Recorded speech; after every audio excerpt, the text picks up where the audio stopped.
Yeah, so Sweden has been requested a lot of times, both here on YouTube and on the Discord channel.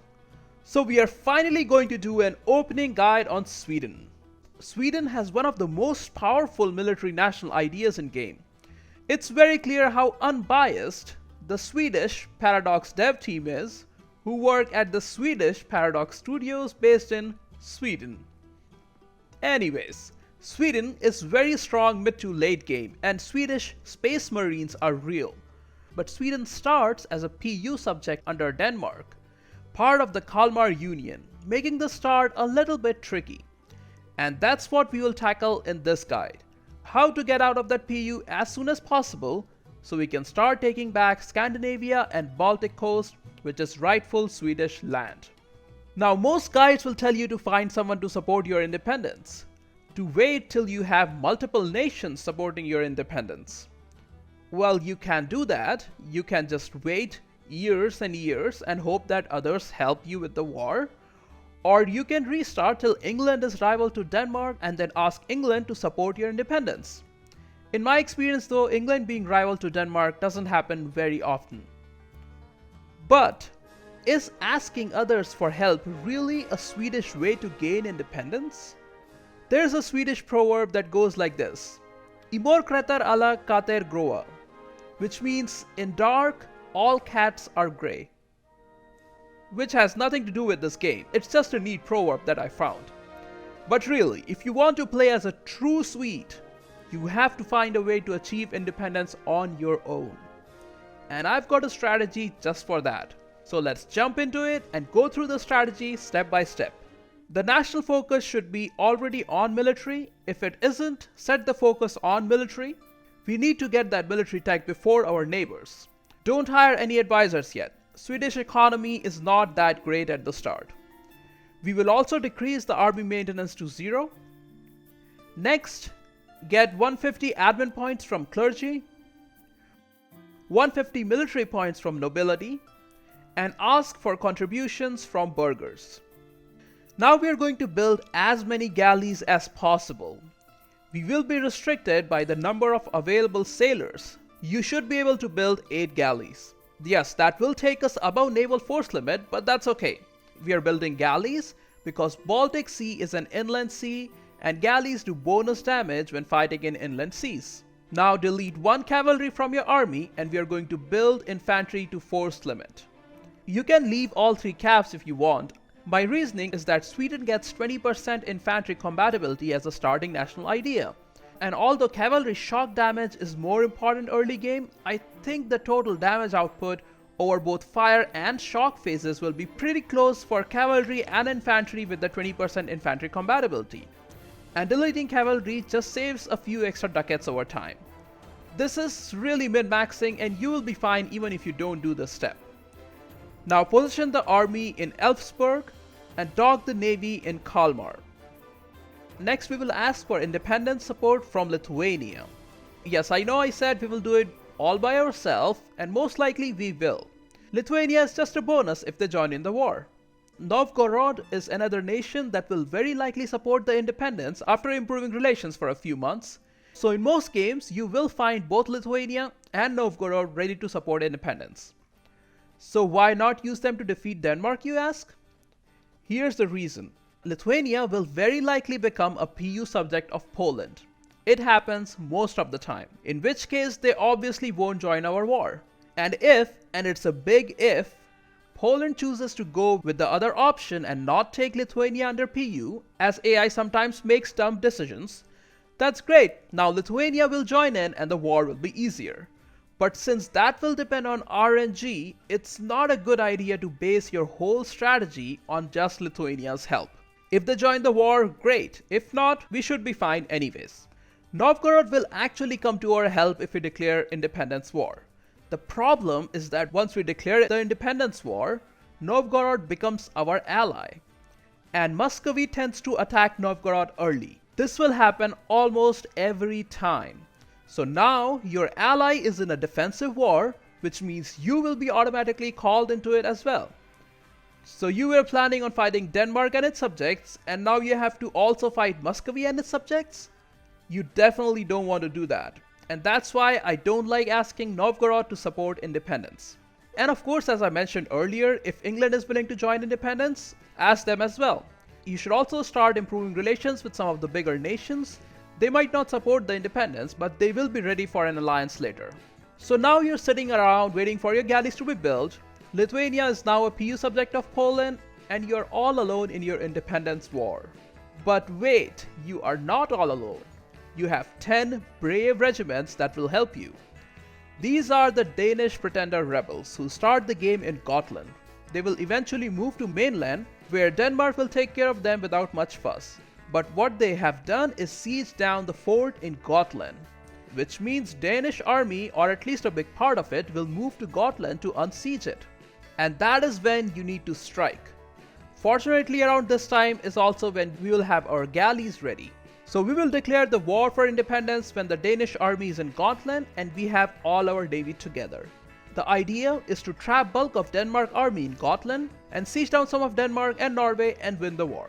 Denmark also mothballs the fort in Lund, so we will time the war declaration at the start of the month, which gives our army enough time to reach Lund before the monthly tick, which means we will siege that fort in just one siege tick. Remember, in this war, all we need to do is protect our capital, so it's actually a fairly easy war to win. One of the main RNG factors that might affect the war is who are Denmark's allies.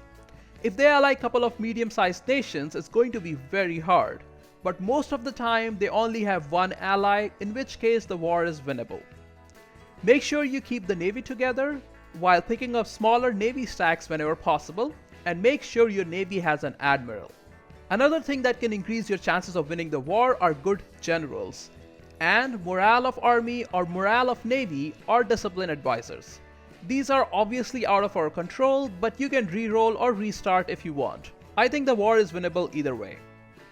In my game, Denmark was allied to Dithmarschen, which admittedly are one of the easier war enemies you can face, so it was just me against Denmark, Norway, Holstein and Dithmarschen. My navy was in place to trap the Danish army in Gotland, and my army was ready to march to the mothball fort in Lund. By the way, you lose SAB when you declare independence war, and it's a bit weird that it doesn't say in the war screen. It should be mentioned somewhere here. We will also lose legitimacy because now we have a new ruling dynasty. After declaring the war, I started sieging down the Danish provinces, and I actually had a big naval battle, which I managed to win pretty well. AI is not good at grouping their navy together and attacking, so even though your navy is smaller, you can still win some naval battles and successfully trap the Danish army. The enemy armies tried to cross over to fort in Lund, and defeating them isn't that hard, and just like that we have a good war score in just a few months. And we only need 23 war score to get independence, which again is not that hard. Just be patient and hang out for a few more months and you will finally get it. Now you can wait more and get more money from them, but in my game, Novgorod was being sieged down by Muscovy and I wanted to take land from them soon. So I got independence in 1448, which also completes a mission and gives us some claims in Denmark and Norway. And now we can get a lot of allies. I decided to ally Poland as they were big and they would help me out. We can also set the rivals. I rivaled Denmark of course, and Novgorod and Teutonic Order. Then I started building spy network in Novgorod and it was time to sit back and recover some manpower. By the way, the independence war cost me just one load, which isn't bad at all. The first priority after getting independence is securing some strong alliances. I had Poland as an ally now, so I was feeling good. I was also improving relations with Castile, England and France, hoping one of them would ally me sometime in near future. The next priority is securing Novgorod and Baltic trade nodes. Swedish economy isn't that great and getting those provinces is key to a successful run. In my game, I attacked Novgorod as soon as the claim was ready. They had just fought against Muscovy, so they were in a rough shape and it was a very easy war. I full sieged Novgorod, vassalized their ally Odoyev so I can feed them some provinces in later war against Muscovy, then took as many provinces from Novgorod as I could. It will cost a lot of admin points to core them, which means lagging behind on admin tech, but it's important to get those provinces early, before Muscovy or Livonian Order or Lithuania get to them. I quickly attacked Livonian Order soon after, as soon as I had a claim. Again, the idea was to get those provinces before Poland and Lithuania get to them. Livonian Order was allied only to Riga, and I managed to take some coastal provinces from this war. So 1457, I had most of Novgorod and most of Livonian Order's coastline, and I paid off my only loan, so I was in a pretty good position. Things got even better after when Castile agreed on an alliance. They were a good ally because they got the Burgundian inheritance, and so they were even closer to my provinces now.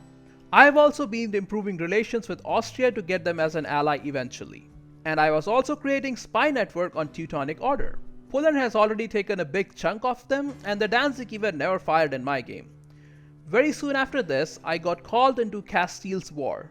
I thought Castile had attacked someone and called me in, but actually it was a defensive call. England decided to attack Castile. So the war was England, Leinster, and Tyrone versus Castile, Portugal, and Sweden. I've said this before, the AI in 1.28 patch makes some very questionable decisions. I wanted to attack Denmark soon, but Poland was refusing to join the war at this time. Denmark had Pomerania as an ally, which would make the war a bit more difficult. So instead I decided to attack Teutonic Order. They have been significantly weakened by Poland, and their only ally was Worden. So obviously the war wasn't hard, and I took just 2 provinces from them. The provinces of Memel and Königsberg provide a lot of trade power in the Baltic node. I could have full annexed them, but I was lagging behind on admin tech, and I had some aggressive expansion as well. Yeah, the AE was a little bit on high side, although I did not have a coalition yet. Another thing that will likely happen in your game is a civil war. Since legitimacy is low with the new ruling dynasty, civil war will start taking up every time you are overextended. Keep an eye on it and make sure it doesn't fire. It's not the worst of disasters, but still, it's always better to prevent it. I had made my king a general so that he could die earlier, and we can get a proper king with some legitimacy. Finally, in 1465, after I have fought off a few rebels in the newly conquered provinces, I was able to declare war against Denmark, as Poland was willing to join this time. The war went on for 4 years, and in the end I managed to get all provinces with claims. I did not take Gotland in this war, as I was going to attack Denmark again pretty soon anyways. So in 1469, Sweden was the major player in the north and had alliances with Poland, who had Lithuania as the subject, Austria, who had Hungary and Bohemia as PU subjects, and Castile, who had Aragon and Naples as PU subjects. The game from here on is pretty straightforward. Defensively, we are very safe, while we can keep expanding in Scandinavia, Muscovy, and mainland Europe slowly. I finished off Novgorod next, and in 1478 I was a great power. After this I full annexed Livonian Order and Riga. Those provinces are in the Baltic trade node as well, so it's rightfully Swedish land. And that also completes a mission. Next it was time to attack Denmark again. Poland joined the war, so once more the war was easy. I took their capital Sealand, which is a fantastic province with a lot of trade power in the Lübeck trade node. I also took 1 province from Norway and Gotland, which is a Swedish core. The AE wasn't that bad, and this also completed another mission. And now we have claims on Pomerania and Norway. Okay, the AE was a little bit of an issue at this point, and I had a small coalition forming, but I had strong allies and coalition was least of my worries. And that is how you open as Sweden. In 1485, you have effectively neutralized Denmark and taken over a lot of Baltic coastline. Next targets would be Muscovy and Norway.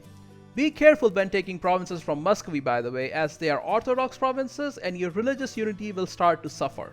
After Reformation, you can go Protestant or Reformed if you want. You can also go for Lion of the North achievement with the League Wars, although if you're aiming for that achievement, it's better not to ally Austria. Also, if you go Protestant, be ready to face the disaster called Dake Wars, where you have to basically fight a lot of rebels. Another achievement you can get with Sweden is not overpowered, named by the Swedish devs, where you need to get all of Baltic coastline. As you can see with this strategy, it's very doable. One major hurdle you will face is taking the Imperial land, which means fighting the Emperor and a lot of unrest and aggressive expansion. So take your time with it. The not overpowered infantry will help a lot. Sweden is actually very fun to play. Maybe we can do a let's play on Sweden sometime. Let me know in comments if that's something you will be interested in seeing. You can also join the Discord channel and request videos there, by the way. Hopefully this guide helps newer players get independence from Denmark early and start taking back rightful Swedish land the true Swedish way. You are watching a Radiator's Guide. Thanks for your time, and I'll see you all in the next one.